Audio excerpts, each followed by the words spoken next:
जी। Hello दोस्तों, नमस्कार।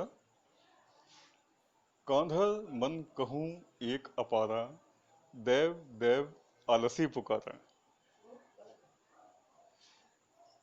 सुंदरकांड की ये चौपाई हमें ये जाहिर करती है कि जो आलसी लोग होते हैं या जो काम करने को टालते रहते हैं, वो हमेशा ईश्वर का सहारा लेते हैं और हमेशा देव भक्ति में लीन रहते हैं कि हे ईश्वर, मुझे ये कर दो, हे ईश्वर मुझे ये चाहिए। जबकि हम ये जानने की कोशिश करते हैं आज कि सच क्या है।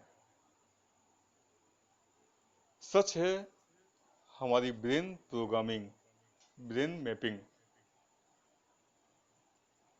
हमारी जैसी ब्रेन मैपिंग होगी, जैसी प्रोग्रामिंग होगी, हम वैसी ही एक्टिविटीज करेंगे। अब आखिर हम ये जानने की कोशिश करते हैं कि आखिर ये ब्रेन मैपिंग या ब्रेन प्रोग्रामिंग है क्या। दोस्तों, हम बचपन से कुछ ना कुछ सुनते रहते हैं। ये सीखने का सिलसिला हमारा हमेशा चलता रहता है जब तक हमारी मृत्यु नहीं होती। और यही सीखने का सिलसिला हमारे आगे हर आने वाले दिन को निर्धारित करता है कि हमारा अगला दिन कैसा होगा। इसकी शुरुआत तब से हो जाती है जब हमने जन्म भी नहीं लिया होता, हम माँ के पेट में होते हैं। जो भी हमारे सराउंडिंग चलता है, बातचीत होती है, जो सीन्स होते हैं जहाँ हम रहते हैं, कुछ ना कुछ हम हमेशा लर्न करते रहते हैं। हमारे ब्रेन की, हमारे माइंड की प्रोग्रामिंग होती रहती है। हमारे फ्यूचर में वही चीजें सच होके सामने आती हैं। आपने कई लोगों से सुना होगा, कई लोगों को, आप ऐसे लोगों को जानते होंगे कि जिन्होंने किसी घटना का पूर्वानुमान किया होगा। जैसे किसी का एक्सीडेंट, किसी का प्रमोशन, किसी की डेथ। उन्होंने बताया होगा कि मुझे कुछ समय पहले ऐसा आभास हुआ कि ऐसा होने वाला है। अब यहां पर सोचने वाली बात यह है कि क्या उनको अनुमान पहले हुआ, बाद में इंसिडेंट हुआ, या इंसिडेंट तो होना ही था, उनको अनुमान बाद में हुआ या पहले हुआ। दोनों में सच क्या है।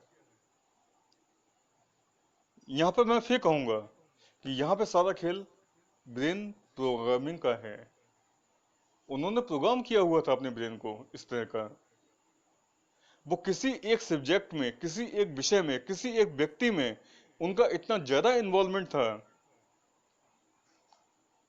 कि उससे रिलेटेड चीजों को वो को रिलेटेड करते थे, उन इंसिडेंट से, उस व्यक्ति से, उन घटनाओं से जो उसके जीवन में संभावित हो सकती थी। अगर हम किसी एक विषय के बारे में सोचते हैं, मान लीजिए अगर हम गाड़ी चलाते समय हम ये सोचते हैं कि कहीं हमारा कोई एक्सीडेंट ना हो जाए, गाड़ी ना गिर जाए या चोट ना लग जाए, तो आप ये निश्चित मान के रखिए कि कभी ना कभी आपके साथ वो घटना जरूर घट सकती है। हम एनएलपी में या अदर लैंग्वेज में, हीलिंग में, इसको हम एनएलपी के में सुसाइडेबल टेंडेंसी के नाम से भी जानते हैं। सुसाइडेबल टेंडेंसी मतलब अपने आप को प्रताड़ित करने की एक प्रोसेस, जिसमें हम अपना ही अहित करने के लिए तैयार रहते हैं। उसके लिए हम एक सिग्नल भेजते हैं, हमें उसी में मजा आता है। यही कर्म, यही चीजें हमारे आगे आने वाले फ्यूचर में परिलक्षित होती हैं और हम कहते हैं कि ऐसा हो गया। तो हमें ये इन चीजों का पहले ज्ञान हो गया था, हमें ऐसा अंदेशा था कि ऐसा हो सकता है, लेकिन वास्तव में ऐसा नहीं है। हमने उन चीजों को इनवाइट किया, हमने अपने सबकॉन्शियस माइंड में इस मैसेज को, इस अफर्मेशन को बार बार रिपीट किया कि मैं रास्ते में जा रहा हूं, मेरी गाड़ी डिस्टर्ब हो रही है, मैं एक्सीडेंट हो रहा है। हमने उन चीजों को अट्रैक्ट किया। बाद में हम कहते हैं कि ये हमारे भाग में था, हमारी किस्मत में था, ऐसा होना ही था। नहीं, ऐसा नहीं होना था। हमने उन चीजों को अट्रैक्ट किया। That's all. दोस्तों, अगर ये आपको जानकारी अच्छी लगी हो तो प्लीज इसको लाइक, शेयर एंड कमेंट कीजिए। मैं आपको आगे आने वाली वीडियोस में और अच्छी जानकारी देता रहूंगा। तब तक के लिए धन्यवाद। Thank you. Like, share and comment please.